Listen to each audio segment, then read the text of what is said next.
I'm sure I'm not the only one that has been wondering how you can make money online, how you can make legitimate money with your phone.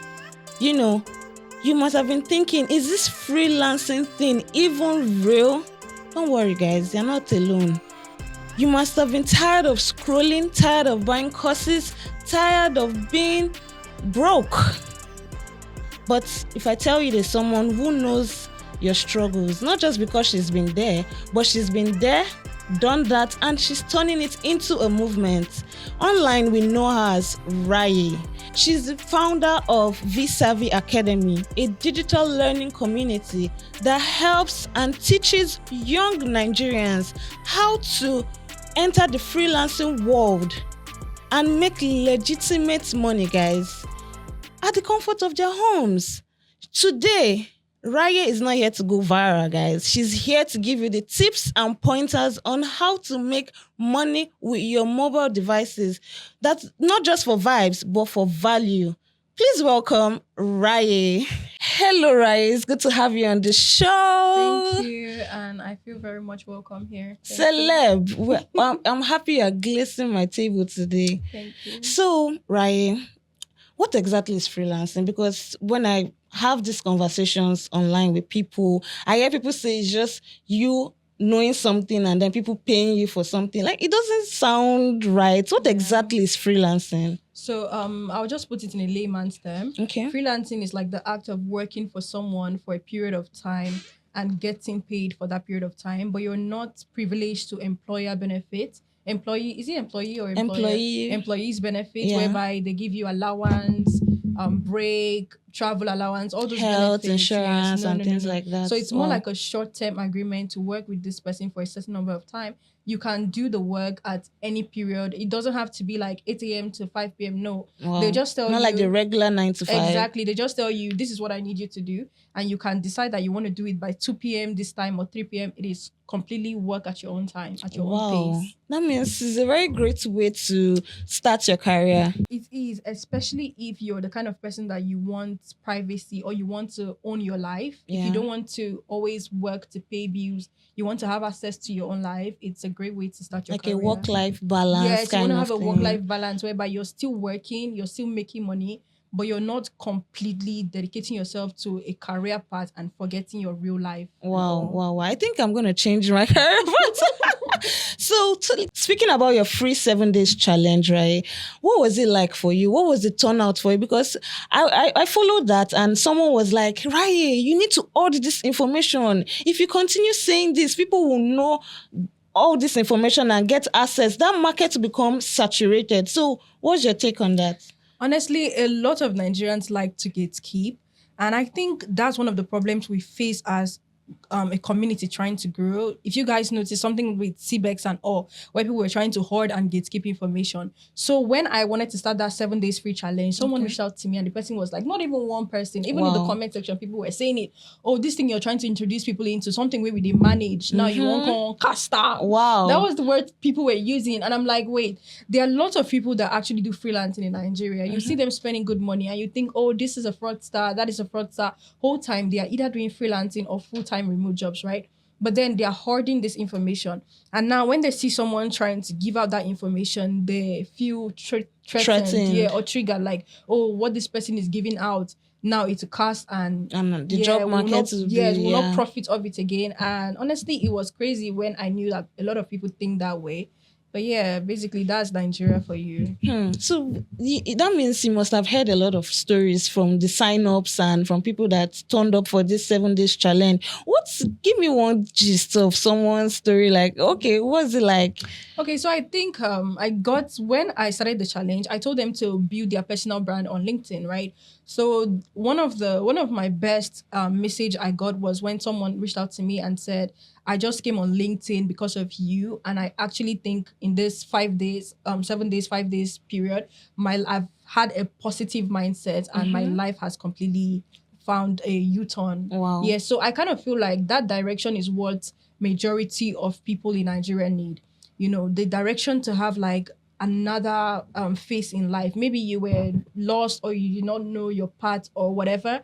Then just because I decided to do a free challenge online, you now had a complete U-turn. Yeah. Do you understand? So I feel like I was happy because I saw people having a U-turn and choosing a career that they might not have heard of before. Like I heard you talking about virtual assistants, and people are making money from that. Yes, exactly. So what would you say to people who don't have any skill? Okay, they're just fresh out of the universities, they're just trying to navigate life, they're entering into the job market, the work market and things like that. So how can they kickstart their career path into this freelancing? Okay, so this one, I would like it to be like a one-on-one conversation with the audience if they can hear me now. I just want to tell you something. You see, there's a lot of take going on social media where people tell you that, when people say they want to sell a certain thing to you or they want to sell a certain course to you, you shouldn't take it that they are just making money off of it. And I want to tell you something. Me personally, when I was in 200 level, that was when this lady who I signed up with told me she was offering this course, and I knew that the job market in Nigeria was not the best. So I decided to take a part for myself that was in the remote space. So when she came up to me, I saw a lot of people saying, don't take courses, they are scamming you and all. But I knew what I wanted. Yes, I knew what I wanted. And I told myself, this is what I want. And I committed money to paying for that. Why? Because I knew that I was going to get value out of it. So now, if you're fresh out of the university, it's either you want to learn a skill and you want to become a virtual assistant, or you want to learn another skill. At the end of the day, you're still going to pay money for it. Don't ever expect free service of people completely to start your own career. Wow. Do you understand that? So you want to make sure to invest in yourself. And tomorrow, I can confidently beat my chest now and say, I invested in myself. And that's why I'm sitting here with you right now. Yeah. If I didn't, would I sit here and I'm tell you all joining you this? in that investment today. Okay, I won't sit here and be talking to you because I would not even have known anything about this, right? Yeah. So you have to invest in yourself. Even the university you go to, you're paying school fees there, right? That's an investment. Yeah. You come out of the university, you want to learn a skill. You're paying money to do that. That's an investment. So if you want to go into the virtual assistant space, you have to be willing to invest in yourself. And this is not just financial investment, it's time-wise as well. All right. There are people that also say they want to learn this course, but then they drop out because they don't have the time for it. Maybe depression, anxiety, social activities take your mind off it. So when we talk about investment, we're not just saying financial investment, but even mentally, socially, and every other thing. You have to be 100% committed to taking on this career path. Wow, well said, right? So like they say, nothing is free in Freetown. Exactly. But people now that they're in the entry level.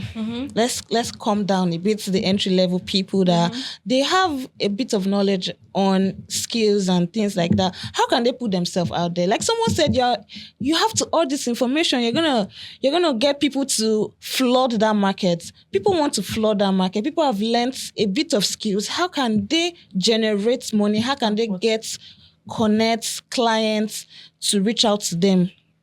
Okay, so talking about clients, a lot of people think that the only way to get a job is to apply for a job opening. I'm going to use myself as an example. Okay. 2 days ago, I hired a personal assistant to work with me as a content manager and a personal assistant as well. And I did not put out a job opening on my social media saying, hi guys, I'm looking for a personal assistant. I didn't do that. But what did she do that was different? She sent me an email, a well-written email. Yes, a well-drafted email letting me know that she sees that I'm trying to build up my personal brand and she would like to work with me. Okay. And she also told me all the things that she could do. I can help you do this. I can help you manage your Telegram community. I have a Telegram community of 10,000 followers and I wasn't even 10,000 subscribers and I wasn't even posting consistently on there. So she's in that community and she saw that and she reached out to me saying, I can help you manage your Telegram community and so on and so forth. So when she put all of that in that email, I saw it and I said, actually, I need a personal assistant. Even though I never put out a job opening saying I needed this. So what a lot of people miss out is that you don't need to only apply to jobs that are open. You can create an opportunity for yourself just by looking in the right places. Okay. So you can just see, for example, you can see an influencer, you can see a celebrity. If you are a personal assistant, you can see these people struggling and you can reach out to them. Hey, I would like to work with you. This is what I do. This is how I do it. You know, so this is like a cheat sheet I'm giving to you. So this is like a roadmap that you can use to build your own career. you definitely don't have to only keep applying to jobs. You can create one for yourself, you know? Because when it comes to applying for jobs, I feel like it's already saturated, because when you see the post on your email, on your LinkedIn, do you know how many people have seen that post? Yes. So you need to be able to stand out technically. Exactly. Wow, thank you so much, Raye. So it's not all that glitters that is gold, they say, right? Mm-hmm. I know that there are some loopholes in freelancing. And one of the loopholes that I know and people have spoken to me about is not being paid.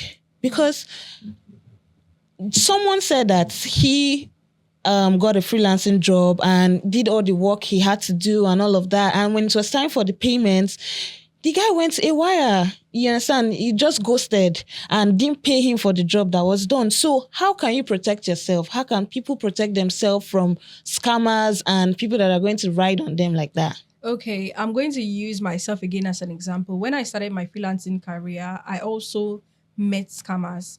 The first scammer I met was, they asked me to work for 1 month and they were going to pay me a certain amount of money, and they offered to pay me $500 for 1 month. So when it was at the end of the month, they ghosted me. They removed me from Slack. They did everything. I've done all the work, every single thing. They ghosted me. So painful. And I was really hoping on using that $500 for so much, right? Yeah. And then I got ghosted. However, that was my first mistake I made, and then I learned from it. What did I do? I realized that the next time you want to work with someone as a freelancer, you have to get their details perfectly, like their names. What's the word? Let's say it's a back and forth between you and the client. The client also wants your details. What's your name? What's your this? What's that? You have to ask the client as well. Yeah. So this way, you can actually call the police in that location. Hold them accountable. Exactly. So you can actually call the police in the US and tell the police, "Hi, I live in Nigeria and I've worked for this person, and this is what they did to me." So now the second person that I worked for was someone who was living in the UK, right? I had their company's name, everything, because I was working for them. Now as a freelancer, I want to know who I'm working for, so I don't work for fraudsters or even companies that are scamming people, right? So I got all their information and I was working for them. I'm not waiting for them to scam me, but if it happens, I have information. Yeah. So when they tried to play a foul one on me, I told them that, okay, I'm going to call the UK police and I'm going to tell them that so and so person is trying to scam me off my money, right? So what did they do? They ignored me for like a week. Wow. I kept sending them emails every day. I need my money. When are you paying me my money? They kept ignoring me until I sent that detail to them and I said, I'm going to call the UK police and I'm going to tell them that you're hoarding my money. And that day in the evening, they contacted me and asked me for another account number. I said, oh, it's because your account number is wrong. Oh, really? So the police in these countries, they actually function very well. Okay. Actually. So if you're able to get their complete details, you can easily call them and let them know that this is it. They'll follow up the process and help you to recover your money. Wow. Well said. Thank you very much, Raye. But, I still always have something to say.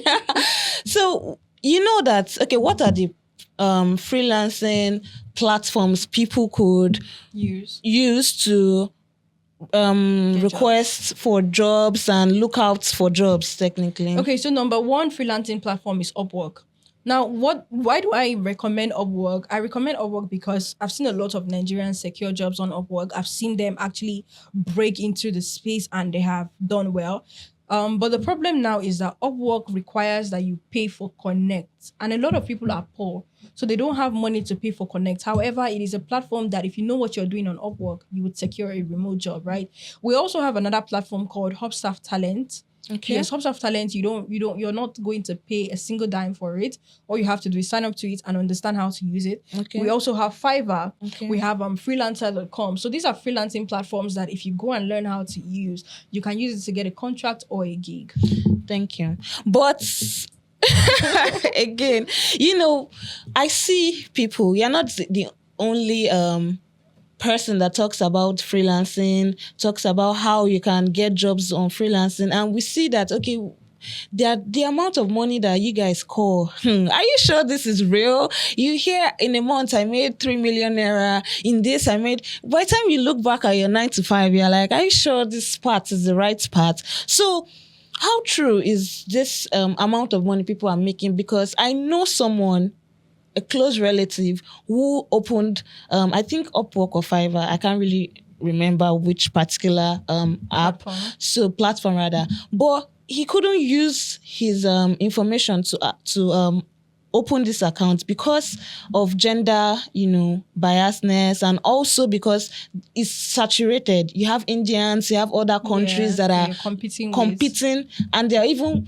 bidding for lower rates. Yes. Do you understand? Yes. So he had to open a female work account, and he was getting gigs and clients and things like that. So how can you what is the way out here?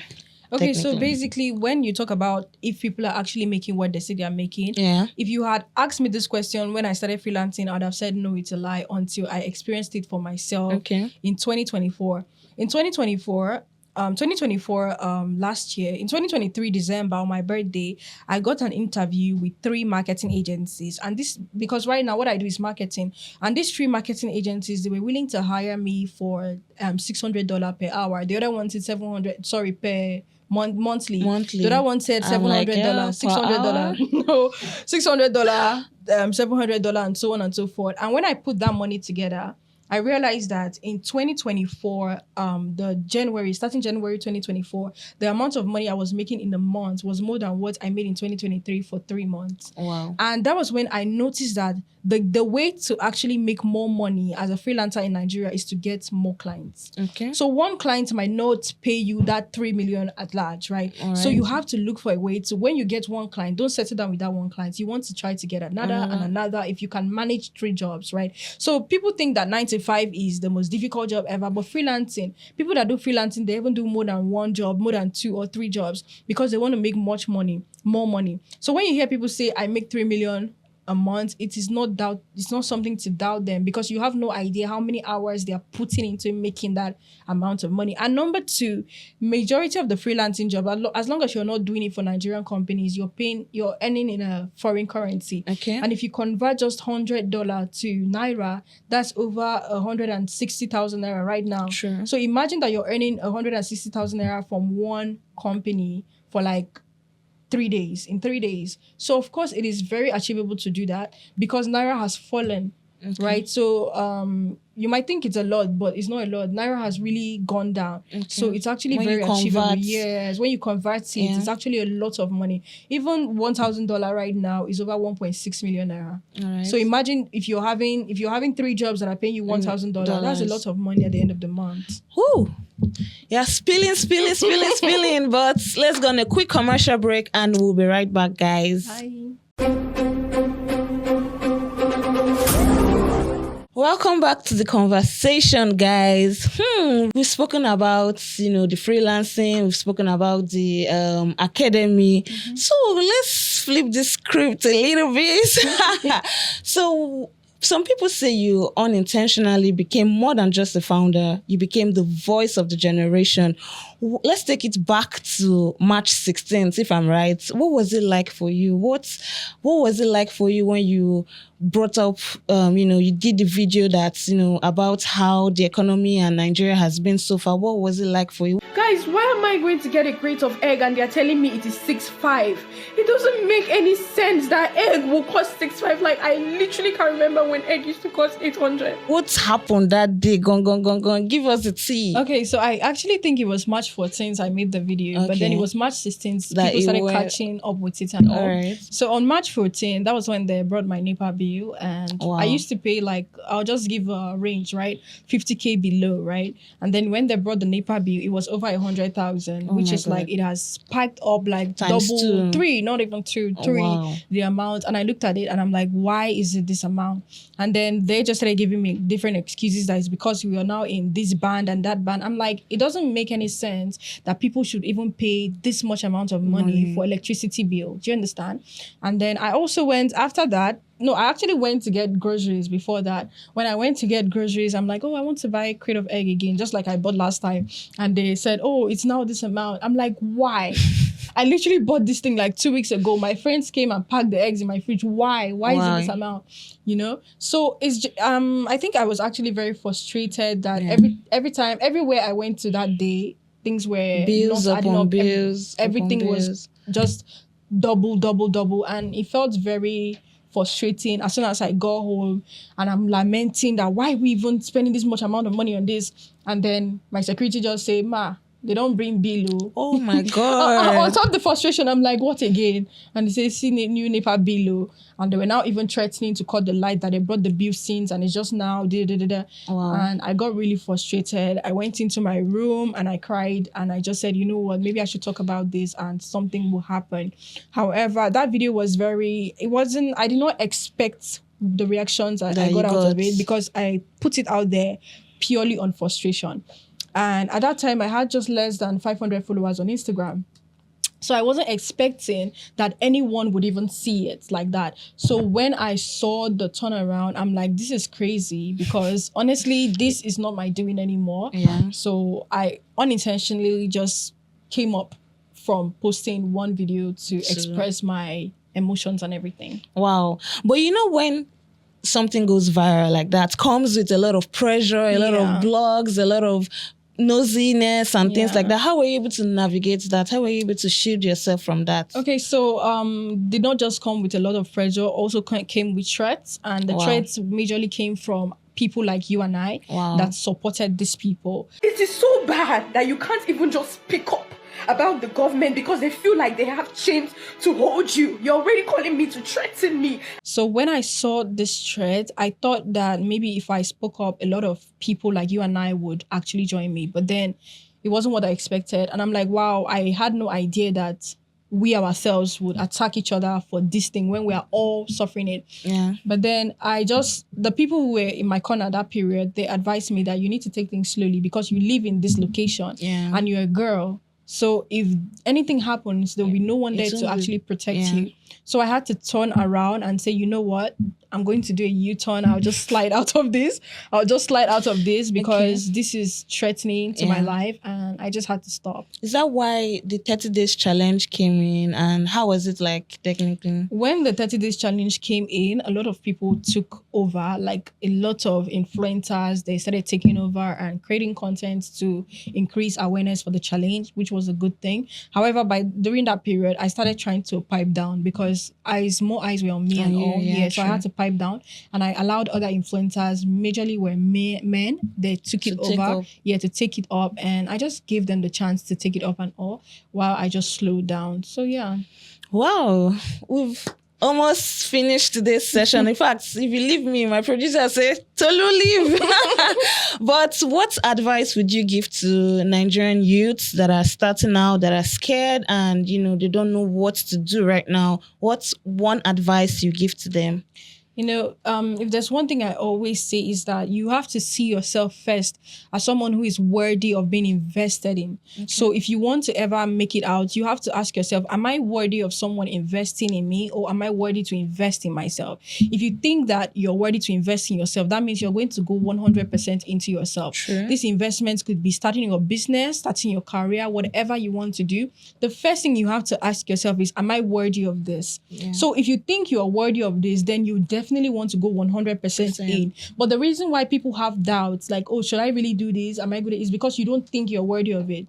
So you need to sit down and first of all think if you're worthy of something before you actually go into it. So when you've been able to wrap your mind and you're like, oh, I'm actually worthy of this. Why don't I deserve this? Why is this not happening to me? Then you would know that I should find solution. Yes, lock in and find solution and try to fix your life. Woo! Thank you, Raye. So we have the Novice Dip, whereby our audience drop questions ahead of time on this conversation. So you'll be picking 5 today. You're the Gen Z, so you're going to pick 5 today. So you just pick, and then I read out for you. Don't be scared. Okay. Is this one? Okay. Yeah. Okay. NYC is over 50 years old. In your opinion, scrap it, reform it, or leave it as it is? No comments, please. No comments, please. Okay, she says no comments. Okay. Okay. So.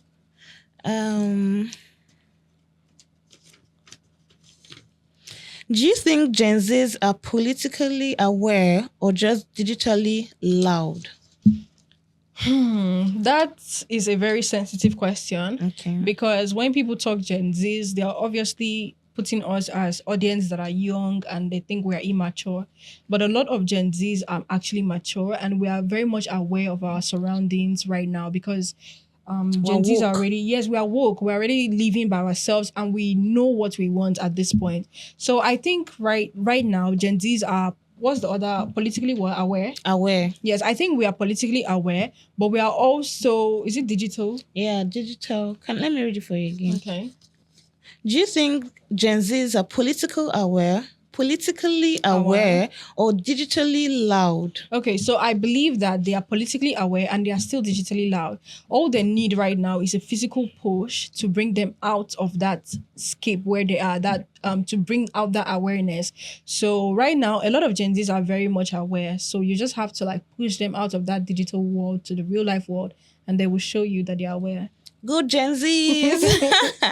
So you have Okay. okay. At the moment, what do you think the Nigerian dream is, and what is your Nigerian dream? To be very honest, I think a lot of Nigerians, their dream is to jackpot. Mine too. I think that's their dream, to jackpot. But for me, that is not my own dream. I have an entire dream to see and help a lot of Nigerians build their careers and have a path for themselves. Because right now, the economy is sinking because a lot of people are not doing anything to survive it. We are just going from hand to mouth and we don't notice that that's the circle that we are living in. So I kind of feel like I was called in this life to either teach or to talk in a way or the other. So I'm trying to see. I haven't figured out who I am or what I want to be in the future. But what I'm doing right now is to teach people either ways how they can own up and be a better version of themselves. Woo! Thank you, Raye. We've come to the end of today's episode. I hope you learned a lot. And guys, don't forget, you can start from where you are. It's another episode. I remain your host to you. Bye, guys. Bye.